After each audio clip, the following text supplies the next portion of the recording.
recording. Okay. Well, this is our final series for the conversational lectures. We were going to have it last Thursday as usual, because that's, last week was week 12.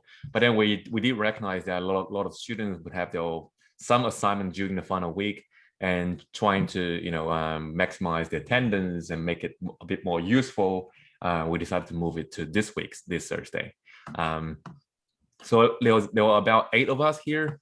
We don't have any particular format that we want to follow to run this, so we're gonna just throw it back to you to think about how you want to run it.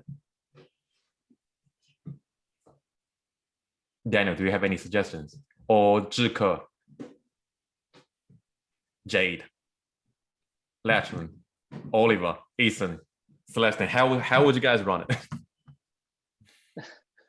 How would you guys want to run it? Does anyone have any questions, I suppose, is the questions about anything? Yes. No? Yeah, no, you can ask questions that you're confused about. That's all of right. Course. I mean, this is why we're here. I mean, you can think of this as extra opportunity for consultation. Yeah, really, because I mean, we have exam consultations, but this can be used as a consultation if you want. Doesn't matter. We don't have anything to go through in particular. Everything that example has already been talked about. So yeah, so take this as a perfect opportunity to clarify anything.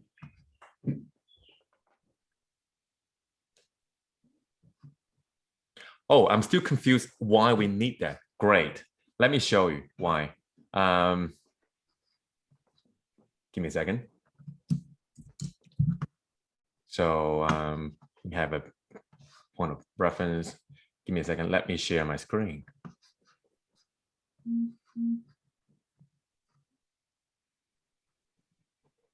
There we go. Can you guys see the my screen on LMS? Yep. Perfect. So on the discussion forum, someone just asked that question today.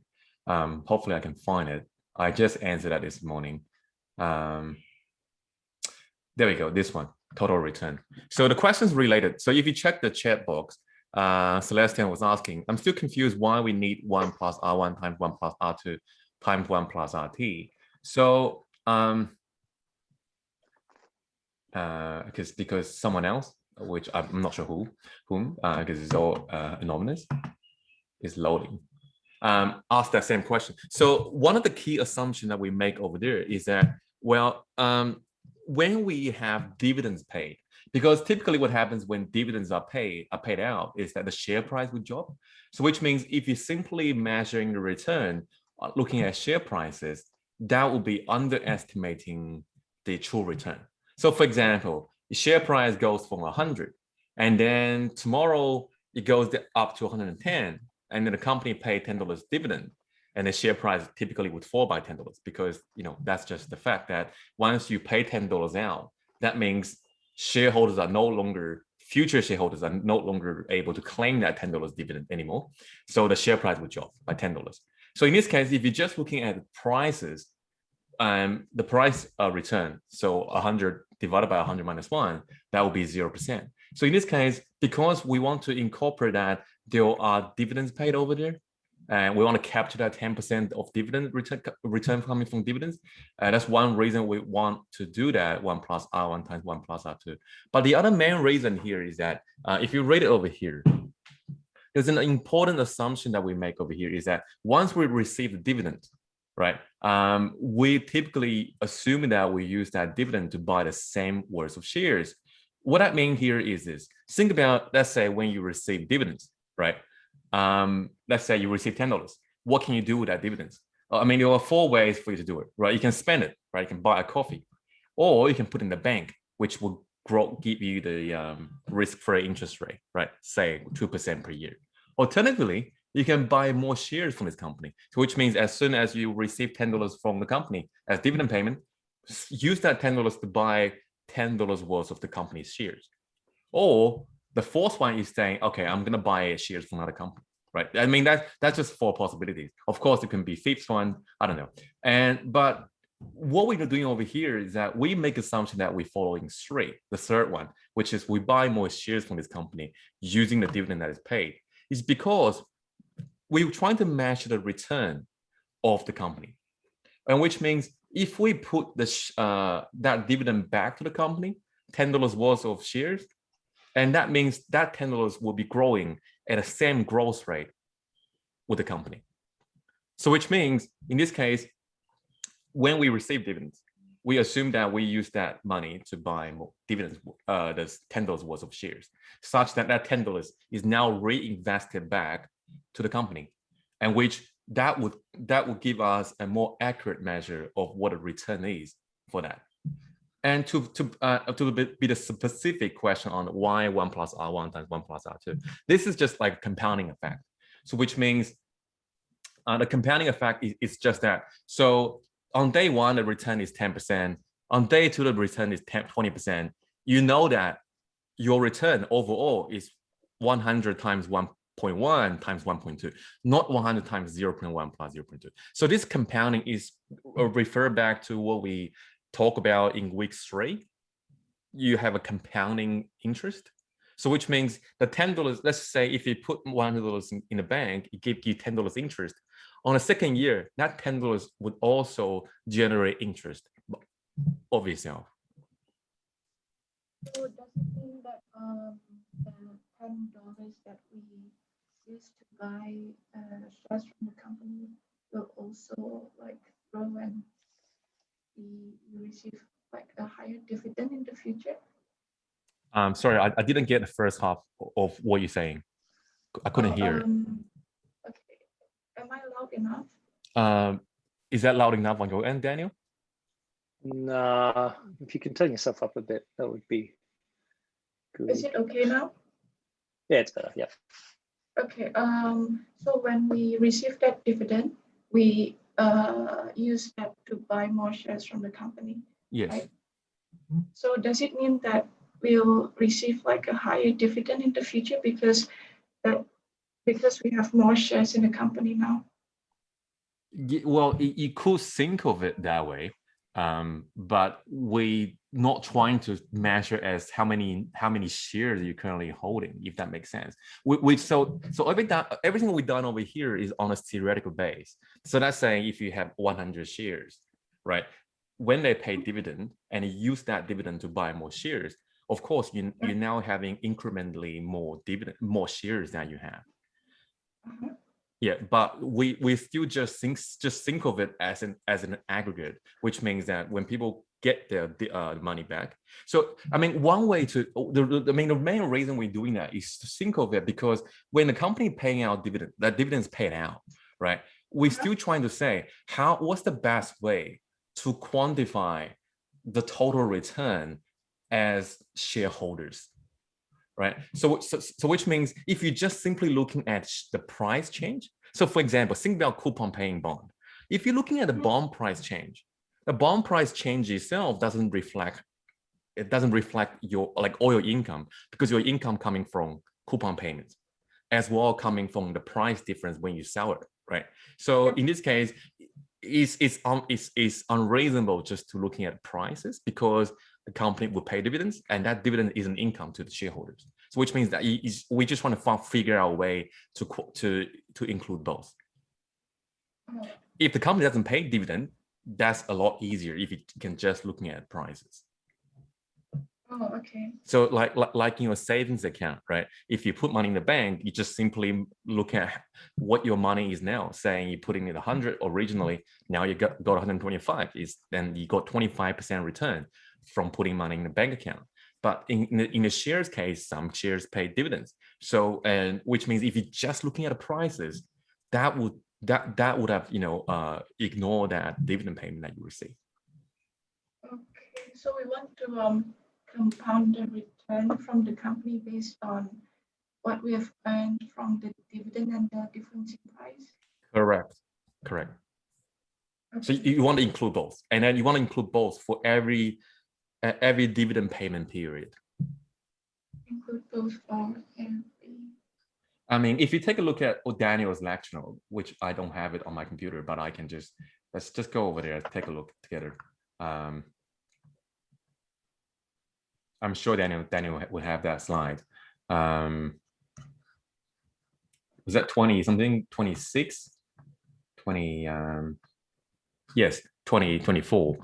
If you look at it, if you're just looking at the prices, that would have, you know, deflated the return, because someone who holding that shares would have received $3.08 as dividend payment, and that's an income, right? How would you be able to capture that income? So this is just one way to say, you know, this is a fair way to say that will be able to help you capture the income. And the R1 here is the total return of what you get from that and that. Okay. Okay, thank you. No worries. And there's a second question on the chat box. We may need some computing facility for our calculation at that time. Do those calculators have any limitation or requirement? No, it's whatever that you have that you're comfortable using with, to use with. Excel, financial calculator, non-programmer calculator, doesn't matter what you want, right? It doesn't matter, as long as you're happy to use it, you know how to use it. I think we need to also clarify that the exam is because some units will be using ProctorU and whatnot. Yeah. And some units might be doing face-to-face. But yeah. I think, yeah, I mean, this one is just the same as the mid-semester exam in terms of its delivery. It's just going to be on LMS, completely open book. And I think everybody knows that it's open book. But yeah, probably make an announcement today just to clarify it.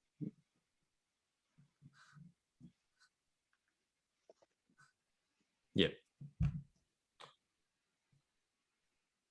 Can you explain about the CAPM? And I'm confused about market risk premium. So Jade, I actually covered that towards the end of my special workshop. So if you, I mean, of course, I'm gonna explain here as well, but I want to encourage you to also take a look at that one as well, if you can. So if you go to your learning materials folder, there towards the end there was like a special there's a special face-to-face plus Zoom live stream workshop. That one, if you haven't checked it, I highly encourage you to go over there and take a look. I did explain about CAPM towards the end, about 2 different ways to derive CAPM, because that workshop was used as like a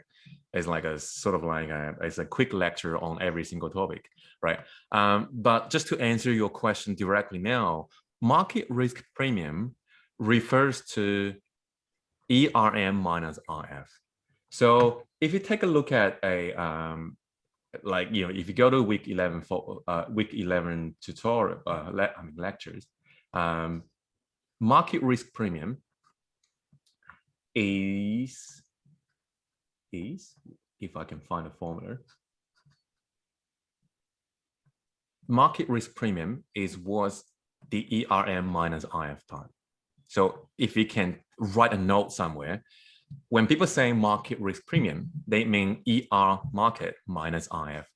And when you are given market risk premium is 10%, that means this minus that is 10%. If people tell you the expected market return is 5%, that means this number is 5%. Market risk premium 10%, that means these 2 numbers combined are 10%. Does that make sense, Jade?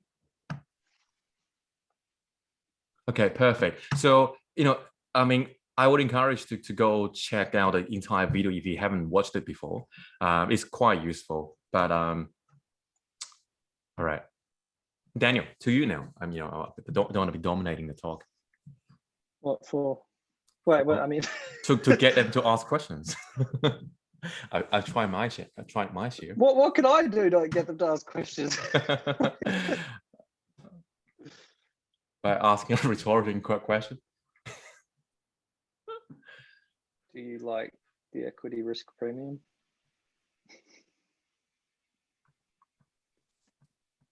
Hi, Daniel and Frank. I have a question. it's Oh, cool. in regards to the capital asset pricing model as well. So in the textbook, number 29, or the question 29, it was about how much you invest in each company. I'll put the question in the chat box now. Yeah, I mean, I can make you a co-host to share the screen if that's easier. Oh, I just saw that. I don't have it on my computer, but I've written that down. Yeah. Oh, so that question is, let me just navigate it to. Give me a second. Let me share the screen again. Because I happen to remember a lot. That's the question that a lot of people ask. So on a discussion board, I think it's question related to My Finance Lab. Do you happen to know the question number for that one? 29, I think it was. 29. Do you happen to know which question that would be? Which test? In My Finance Oh, Lab. I think it was number 6, maybe. You know what? I can show you an easier way. So, give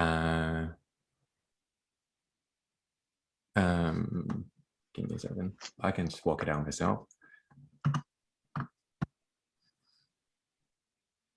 So did you say 29, wasn't it? Yeah, in the textbook.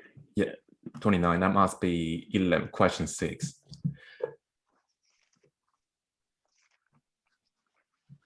So there we go. So so this question is explained on a discussion forum almost 3. There's a thread called MFL Quiz 11 question 6.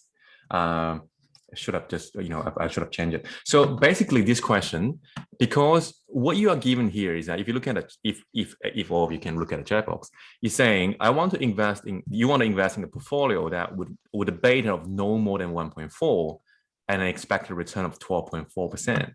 I mean, there are 2 ways for you to calculate the weight in your portfolio. You can either aim it you can aim it with your expected return, as some people did. Some people did that, and they're saying, I don't get your answer because I'm trying to use the expected return as my target.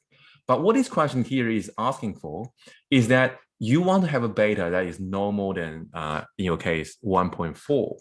And given there's a positive relationship between beta and return, maximizing the beta would also means you maximize the return.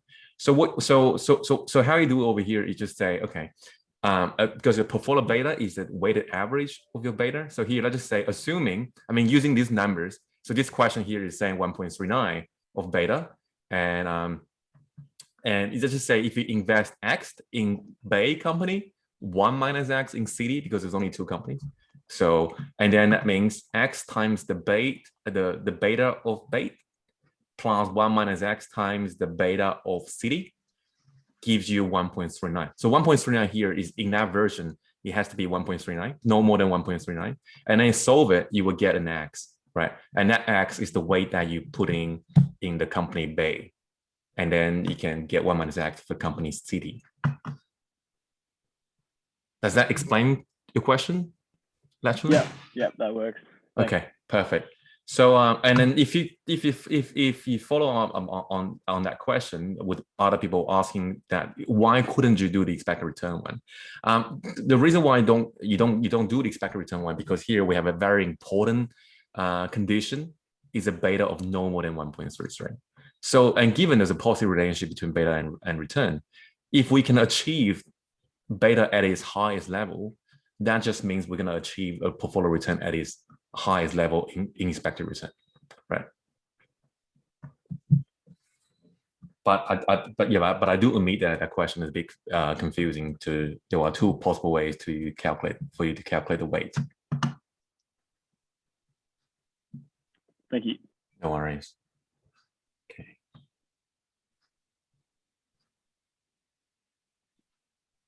All right, we're just gonna wait until someone asks. Daniel, how about let me ask you something? Daniel, could you hear me? Yep, I can hear you. All right, perfect. So so here is a question that I'm gonna share. Unfortunately, I'm gonna share my screen again. So I guess some of you may also care about the answer to this question. Is, for example, this is the final exam coverage, right? What is the best way? Really, I'm coming from a student's point of view. What is the best way to maximize my performance, knowing that I have time constraint on my preparation? Sorry, I'm trying to answer a question. I don't know. Let's just say I only have limited time because I've got 3 other exams. Yeah. And what would be the best way for me to allocate my time to if I want to maximize my performance? Of course, the higher the better, right? But if in terms of, if you take a look at the distribution, right, 11 and 12, chapter 11 and 12, which is the last 2 lectures, takes about 47%. How would you go ahead and allocate your time to study for the exam? Yeah. Well, obviously, I'd spend more time on chapters 11 and 12. But then you also, but also understand that that those higher weightings in chapter 11 and 12 are really coming from those short answer questions. So I would be thinking constantly throughout my revision as I come to study chapters 11 and 12 is to be thinking about what kind of short answer questions I might be asked. Can you give an example? Flip through the textbook and say. I'm just going to pick out a random page in the textbook. Yeah, well, I mean, it's to be fair though, here short answer does not involve chapter 9, which is the capital budgeting. So which means we won't ask you to do a huge MPV question in the short answers. That just means it's gonna be MCQ only, right? So which means you want to have an MPV question. We will get you to identify cash flows and calculate MPV, but that's gonna be in the MCQ. So then you can, and then you could think about how we're gonna ask you that, and yeah. So, but there won't be any sort of like qualitative questions to say, ask you about bonds, equity, investment decision rules, capital budgeting. But it would only be what kind of questions? Qualitative. So there won't be any. Well, they can still be qualitative. They're just not written. Yes. So well, of course. But as in, like, people asking that saying, "Do I need to worry about?" Because I've got email with people saying, "Do I need to worry about the essay type of questions?" But no, we don't want you to write an essay because they're worth 25%. Probably not essay type. You don't have to write essay. No, I mean the thing is that they are worth 25% of the exam. So what you want to be looking at there is that, well, given that it's worth a quarter of the exam, you should be prepared to talk a little bit more about it.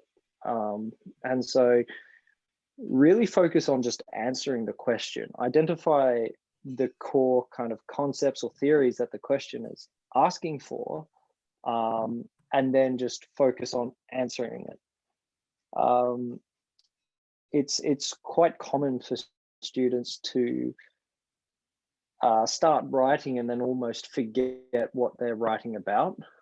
And the problem there is that you run the risk of not actually answering the question at the end of it. So trying to answer the question up front and then provide your explanation behind it is a useful way to approach those. But yeah, when it comes to studying for chapters 11 and 12 in particular, have a think about what kind of questions you might be asked. And then for chapters 6, 7, 8, and 9,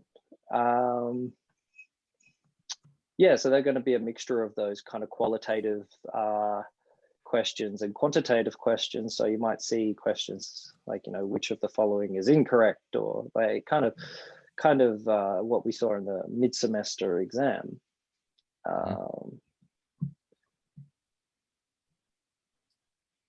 Yeah.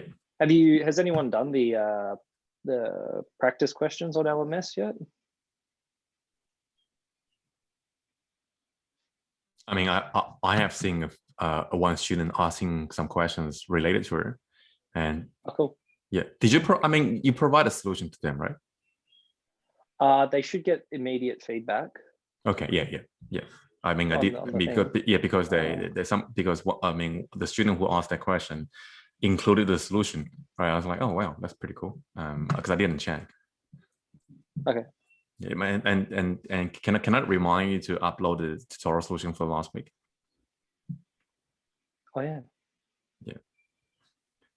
Yeah. All right. Do you want to ask me a question, Daniel? It's your turn. It's a conversation after all.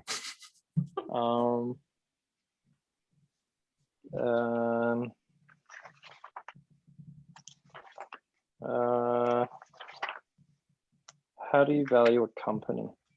How do I value a company? I don't know, to be honest. I mean, I think my investment decision is made pretty roughly. That explains why I'm still teaching.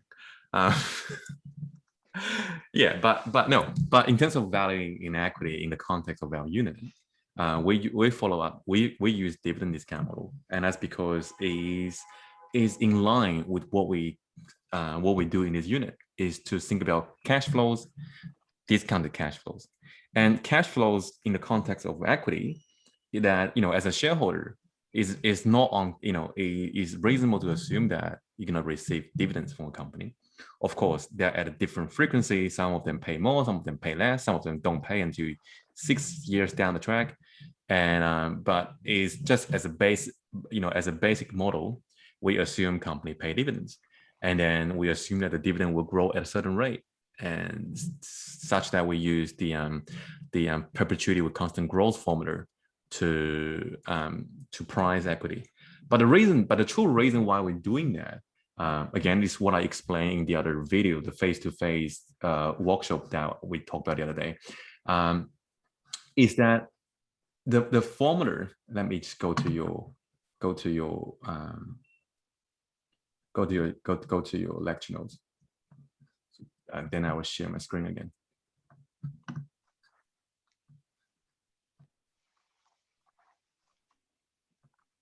Here we go.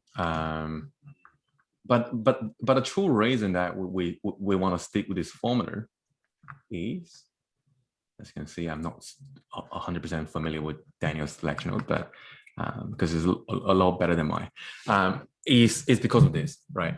It's because this formula reveals a very important decision made by the company. That is, if they want to grow the share price, because think about what the company does from week one, right? From week one that we talk about capital market, is that the company want to maximize shareholders' wealth. To maximize shareholders' wealth, one way to do that is to increase the share price. So here, that formula, I mean, this model, this dividend discount model, this one, price equals dividend divided by R minus G, that reveals that, well, the company can choose to pay dividends. They can choose to retain dividends to fund the internal growth, right? To fund new projects. But how would they be able to maximize the share prices? So from what we do, from this simple model, and if you read the lecture notes, it tells you that the way that company can maximize and increase the share price is to fund projects that generate higher return than the required rate of return from the shareholders. Which means if you can find projects that have a higher ROE, return on equity, greater than the cost of equity that required by the shareholders, that's the way that you grow the share prices. And then we talk about why that's the case. But it makes sense. It's because, Ethan, can I ask you a question, Ethan? Sorry to put it up front. But can I ask you a question, Ethan, just to get a conversation going? You really want someone to talk to? Yes, because just trying to get them involved. Ethan, can I ask you a question? Okay, so sure. All right, I'm going to ask you a question. So the question here is that let's just say here you are a young and new company, right? Do you expect the company to pay you dividends? no, not yet, Why not? because it's not it hasn't been actually established yet. We don't know the likelihood of the dividend payment, and we don't. Yeah, but then why do you put a company? But then why did you put your money in a company? I mean, what is the rationale of you investing in that company? So let's say when you hand $100 to Daniel, who has his own company, what do you want in return? Do you want him just to burn the money, or do you want him to return back you about $2 million in 3 years' time?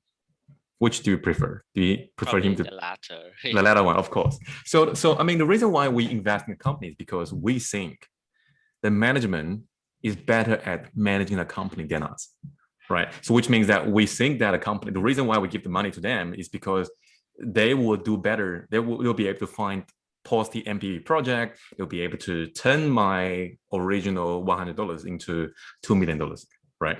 So which means you don't want the company to pay you their earnings, because you want them to fund new project, because you think that project is gonna give you high return.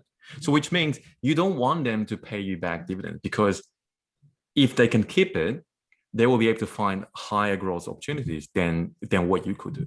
So which means for a young company, you don't expect them to pay dividends, and plus you don't want them to pay dividends because they are in a high growth mode. Right, they're in a high growth mode. But let's just say here we have a very mature company such as Telstra, for example, and Telstra pays out a lot of dividends. Do you want to think about why Telstra pays out a lot of dividends? Stable dividends as well, stable.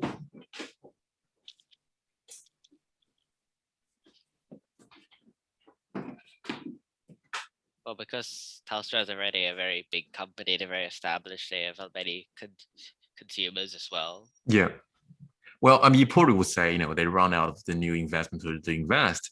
I mean, they have built all the 4G towers and probably not going to build many more 5G towers. So one way you can think of it is that, well, the company is saying, we run out of opportunities to invest in, so we may as well just give the money back to you for you to invest.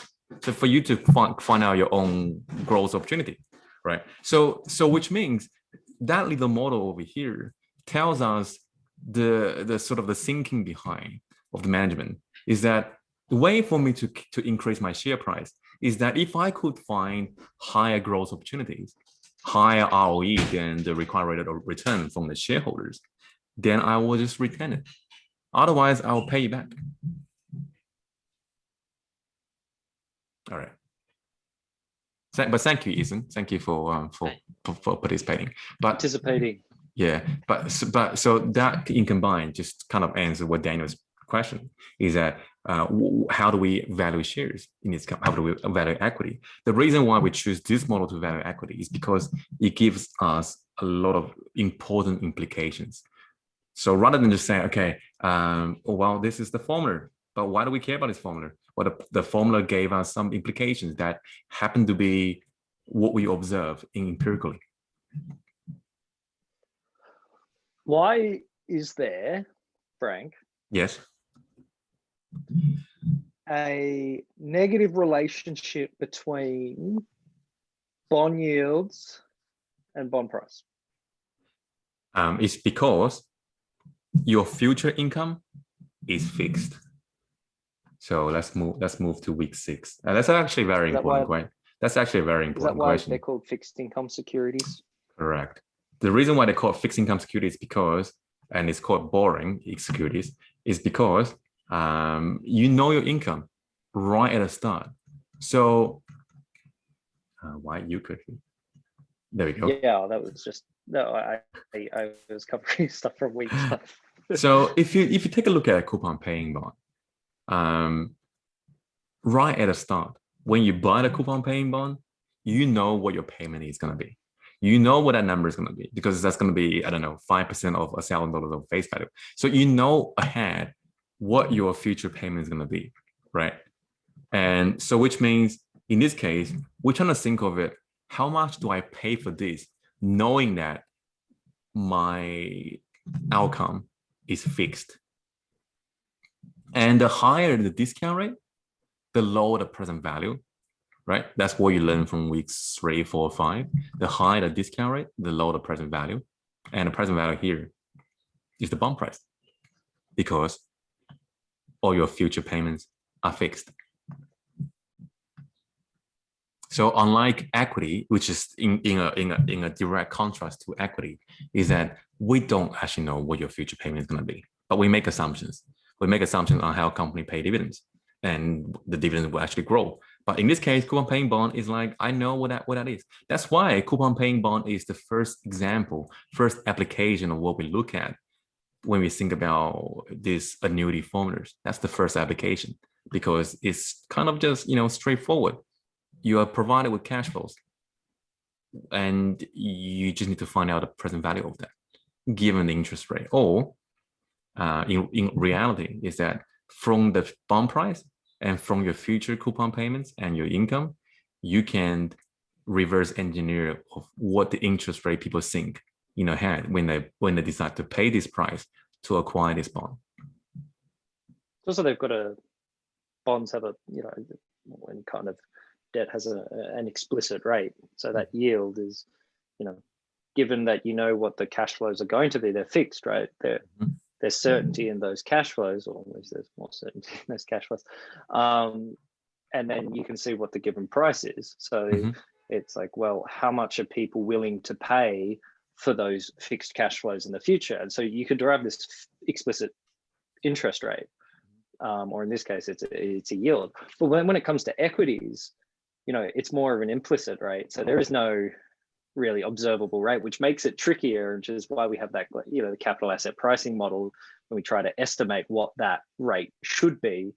So yeah, I mean, that's a kind of tricky thing between, well, not tricky thing, but that's where it becomes a little bit more trickier when it comes to valuing equities, because coming up with that rate for equities, that expected return, is very, very difficult.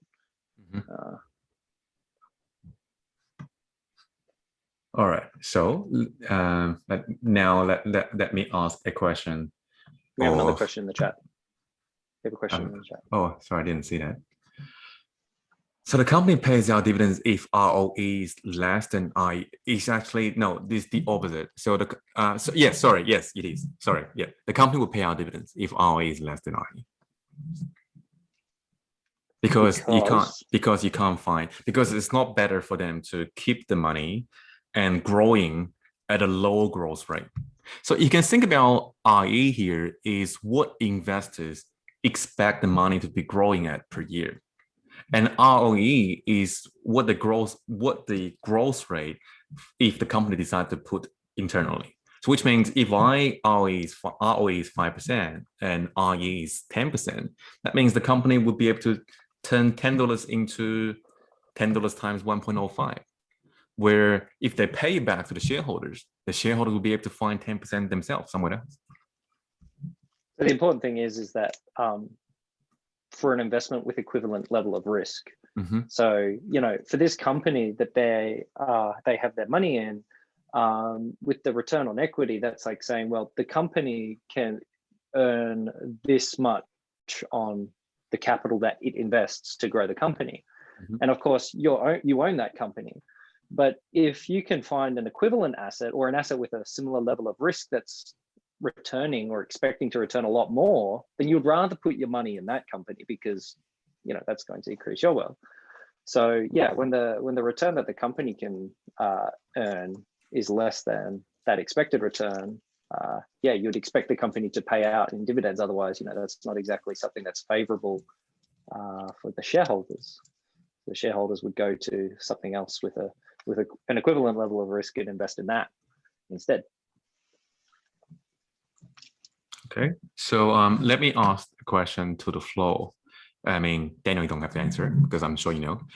Just to ask them, is that if you can take a look at this graph over here, this is week 11, our last topic. If you take a look at this graph, and how about let me pick someone, Jade. Have I already asked Jade a question? Jade, can I ask you a question? Yeah, sure. Jade, let's just say if you pick any point on this one, what does that mean? If I pick any point on this red line. A portfolio with a particular weight. Yes, well, it's a portfolio with various weight. That the various weight here is related to I'm investing in all the stocks that I can observe, right? Of course, I can invest 0% in it, right? It doesn't have to be 100%, doesn't have to be a positive amount. But so all this line here just means that there's a portfolio that is involved involve investing in all the possible stocks that we see over here. And how about a point here? I just say if I have a point in this point, is that possible to achieve? Let's just say, see where my mouse cursor is. Can I invest at what my mouse cursor is? Where's your mouse? Can you not see it? No? Okay, that's good. That's the correct answer. No, we can't. So the red line represent all the possible outcomes that you could have by investing into what's available in the market. So which means if it's not on that line, if it's above the line, that means it's not possible. If it's below that line, that means it's not optimal, right? And that's why here it's called efficient frontier of risky investment. I mean, that's just really testing your understanding of that point. And then which explains, if you understand that point correctly, that point Punning did, you understand that point correctly, then that makes your understanding about why that is an market portfolio, right? Because that just means everyone is investing in some proportion of that portfolio, because that is yep. What does it mean, Frank? That point there that you're pointing to now, that tangent point portfolio. Yeah. What kind of weighting would I have in my portfolio? That would be 100%. That green line, it says, yeah, that'll be 100% efficient frontier, including risk-free investment. And then you have the tangent portfolio, which says like, if I hold the tangent portfolio, that means I got 100% in market and 0% in risk-free. Yeah. Because so to the left of that point, that means it's going to be somewhere in between. The weight I invest in risk-free will be going from 100% to 0 and then to negative, right? So what does the negative mean? Means I borrow to invest. I leveraged up. And that depends on how, it depends on everyone's preference. So over here, the reason why this one is a market portfolio, that tends to be a very abstract concept for many people. The reason why that is a market portfolio is because we can invest in any line along these red lines. And then once we have a risk-free asset, and then we realize that, well, this risk-free asset creates extra investment opportunities. But we're not going to invest anything going from here to here. This say it's a random line. I wish I can draw random line over here. In fact, why don't I just draw? Give me a second.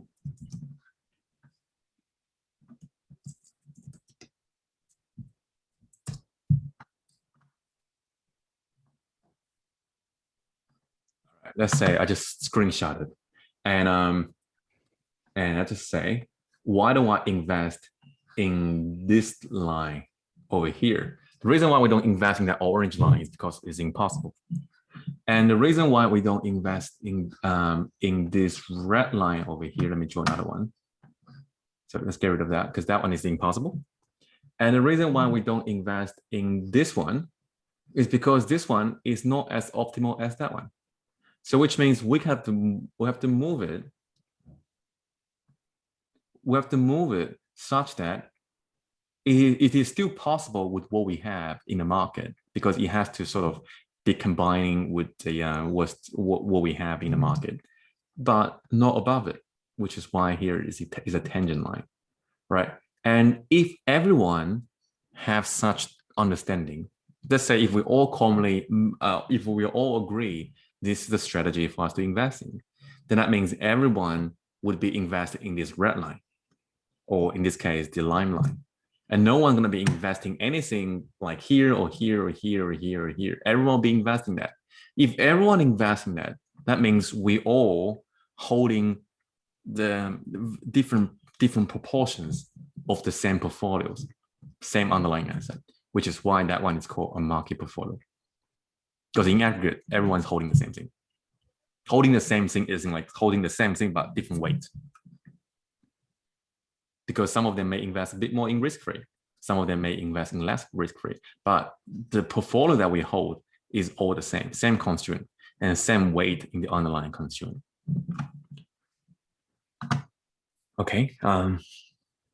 I presume everyone has a solid understanding on that. Okay. Do we have any more questions?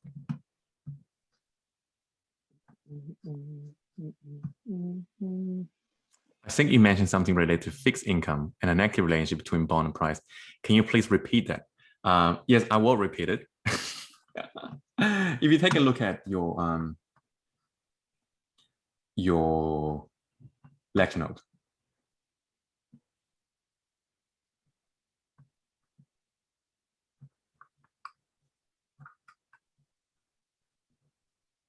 roughly, I mean, let's say we take that one. That's a zero coupon paying bond. Well, we explain zero coupon paying bond first. Daniel, do you want to do that? Okay, I mean, I can do it. Yeah, okay, I mean, yeah. So this is the final income you will receive, because you will receive 100,000. This is the price you pay, right? And don't worry about this yield to maturity part. Just think intuitively. Let's just say someone tells you you're gonna get 100 grand in 1 year time. If you pay them, let's say if you have to pay a higher price for that, that just means the implied return will be lower. Is that right, Celestine? Yep. Okay, then that's it. That's the negative relationship between bond price and interest rate. It's more just a mechanical thing. It's not. So like often when you see, I mean, correct me if I'm wrong, Frank, but in financial news, you'll see that they often quote, well, I assume there's different face values and stuff like that depending on the bonds, but they'll often quote the yield. And so when they show the yield, they've got the yield and it's got an arrow pointing upward, it's in red, right? So when the yield's increasing and it's in red, that's you should know that that means that bond prices are actually falling. And similarly, when you see the yield fall, it's in green, right? And that's suggesting that the bond prices are actually increasing. So usually with like equities, you know, most other assets, right? When you see, you know, an arrow pointing upward and it's in green, you think the price is going up, which, you know, it is. But then with bonds, it's a bit different. That's how they quote it, right? I mean, that's how I'm trying to just make that up. I'm pretty sure that's how I see it at the news. I just wanted to make sure. But yeah, it's just really a mechanical relationship. So, you know, as the price that you need to pay increases for a fixed amount that you will receive in the future, then that just means that that return will be lower to you because it's just more expensive to buy. Oh, okay. Okay. It's so, for example, in the current period, well, like last year and now when we had the pandemic, you know, stock markets got hit quite heavily. People started to sell off their risky securities, their risky equities, and they wanted somewhere safe to put it. And one place that they considered safe was US government bonds. And so that means that people are demanding more and more of these bonds. And as the demand increases, their price is going to, the price of those bonds will be increasing. Oh, okay. And what you will see is that the yield on those bonds is falling, it's going down, right? So you're paying more and more money for the same fixed stream of income that the bond will actually, that the bond's going to pay. Those coupon payments on those existing bonds, they don't change, they stay exactly the same. But because everybody's worried about the economy, they're willing to pay a higher price for that same fixed stream of income. Oh, okay. So the interest rate will fall. The yield, yeah, the yield will fall, yeah. Okay. Thank you. No worries. Okay. Let me think of anything else to ask. Well, if you take a look at the week 8 investment decision rules, there were a number of things for us to consider, even though there's only 9% towards your one exam. I think that's 9%, isn't it? Let's check. Which one?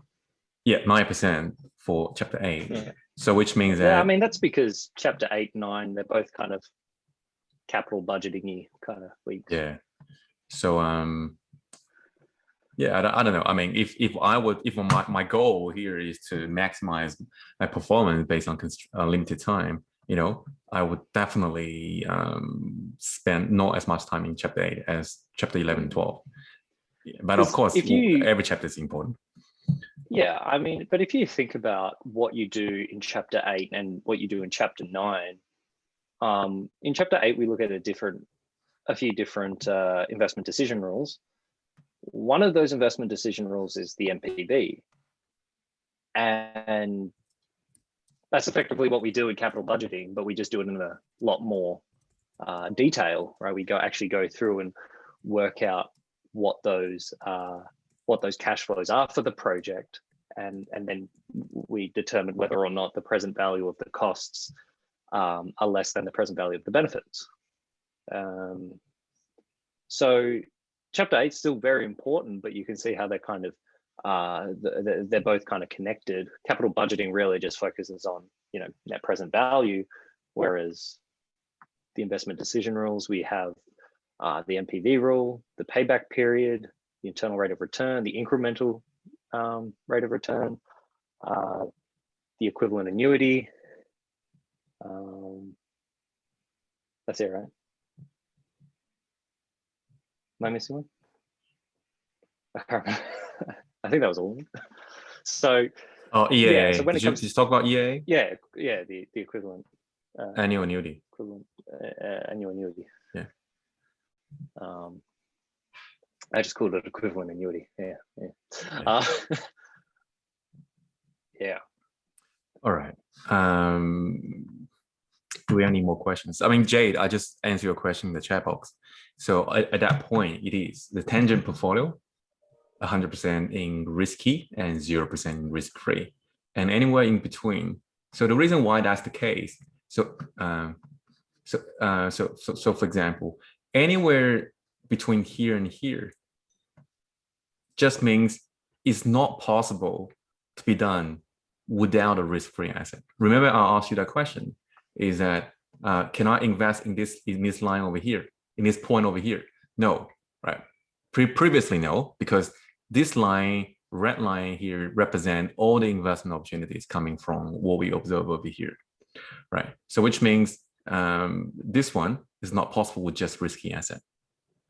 I.e., if that line was observed, that means is constructed by combining with risk-free and the market and some sort of like market, some sort of risky portfolio. But they are all non-optimal except this one. This is the most optimal one. It's very abstract concept, so it's a bit unfortunate, but that's how a few people won Nobel Prize for that.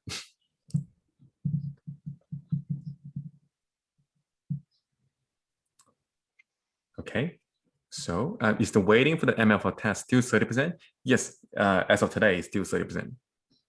You can, I don't think we're gonna change it. I was gonna joke about you can check it tomorrow, but no, we're not gonna check. We're not gonna change it. It's gonna be 30%. How much does each test? 3%. Given that we're taking best 10 out of 11.